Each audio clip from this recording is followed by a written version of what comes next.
Hola, soy Ana Belén González y os voy a enseñar cómo arreglo la cabeza de un Westie crepada. Primero vacío las orejitas, más o menos un tercio, y las perfilo. Todo esto lo hago con una tijera de esculpir de Asturiana Valorios y me gusta hacerlo con la tijera de esculpir para que se vean más naturales. Esta es un modelo Blade de 50 dientes y 7 pulgadas. Después hago el arco de los ojitos. Y después empolvo bien la cabeza y la crepo con un peine pulguero.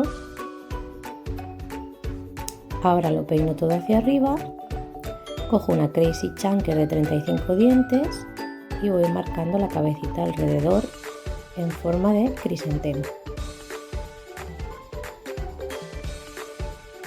Antes de hacer esto, lo que he hecho ha sido arrancarla para ir renovando el pelo y que el perrito siga teniendo pelo duro. Ahora cojo una tijera de esculpir curva, es una Crazy de 45 dientes de Asturiana Valorios, y la pulo y la compacto para que se vea más bonita y pulidita.